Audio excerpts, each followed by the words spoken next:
क्या भारत ने रूस से तेल खरीदना बंद कर दिया है? क्या यह ट्रंप की प्रेशर पॉलिटिक्स है जैसा कि विपक्ष कह रहा है, या इसके पीछे कोई बड़ी वजह है?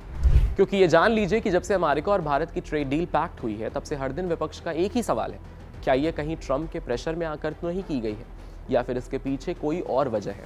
तो आइए आपको बताते हैं कि क्या है इसके पीछे का एक बड़ा रहस्य और क्या है इसका इंटरनेशनल पॉलिटिक्स से सीधा कनेक्शन।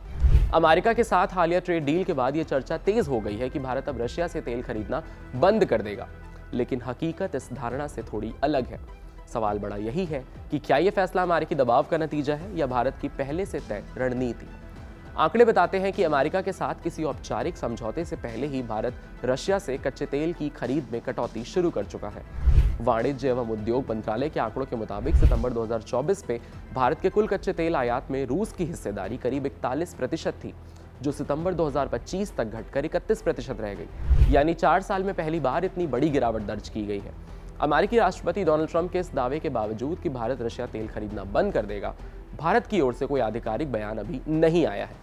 साफ यह है कि बदलाव किसी एक डील का असर नहीं, बल्कि आर्थिक गणनाओं, वैश्विक कूटनीति और सप्लाई डाइवर्सिफिकेशन की सोची समझी रणनीति का हिस्सा है। अब आइए जानते हैं वो 5 बड़ी वजह जो इसके पीछे के मुख्य कारण है। पहला, अमेरिकी टैरिफ बनाम रूसी तेल आखिर क्यों बदली भारत की रणनीति। 2022 से 25 के बीच भारत ने रशिया से सस्ता कच्चा तेल खरीदकर बड़ा फायदा उठाया और करीब 17 अरब डॉलर की बचत की। प्रतिबंधों के चलते रूस डिस्काउंट पर तेल बेच रहा था, जिसे भारत ने मौके की तरह इस्तेमाल कर लिया, लेकिन यही सौदा आगे चलकर कठिन हो गया। रूसी तेल खरीदने से अमेरिकी राष्ट्रपति डोनाल्ड ट्रंप ने अगस्त में भारत पर 25% टैरिफ लगा दिया। नतीजा ये हुआ कि सस्ते तेल से होने वाला मुनाफा अमेरिकी टैरिफ से होने वाले संभावित नुकसान के सामने छोटा पड़ने लगा। यहीं से भारत ने रशिया तेल पर निर्भरता घटाने का संकेत दे दिया था। दूसरा, रशिया पर निर्भरता कम करने की रणनीति।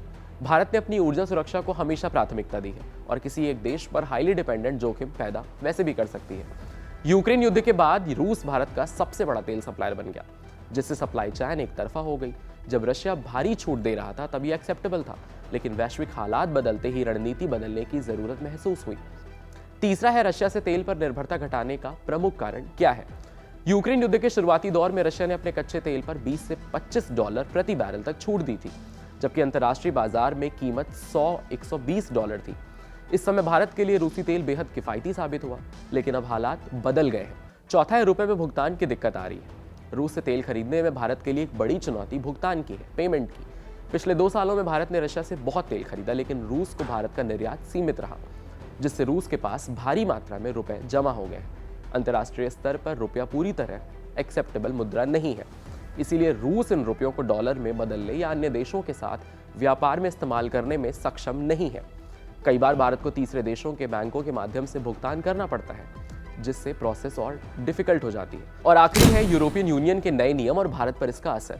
यूरोपियन यूनियन ने रूस पर दबाव बढ़ाने के लिए नए नियम लागू किए हैं, जिसके तहत 21 जनवरी 2026 के बाद ईयू देशों से डीजल, पेट्रोल या जेट फ्यूल नहीं खरीदेगा जिनमें रूसी कच्चा तेल इस्तेमाल हुआ।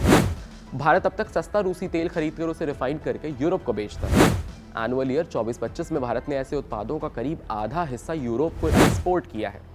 नए नियम के तहत रिफाइनरियों को अपनी क्रूड स्ट्रीम अलग करनी होगी या कम से कम 60 दिनों तक रूसी तेल का इस्तेमाल बंद करना होगा। यदि कोई लेन देन संदिग्ध पाया गया तो यूरोपीय बैंक फाइनेंसिंग रोक सकते हैं। तो कुल मिलाकर के मामला अभी फिलहाल यही है। ऐसी अमेजिंग एक्सप्लेनर्स देखने के लिए कड़क के यूट्यूब चैनल को सब्सक्राइब करिए, फॉलो करिए इंस्टाग्राम पर और देखते रहिए कड़क।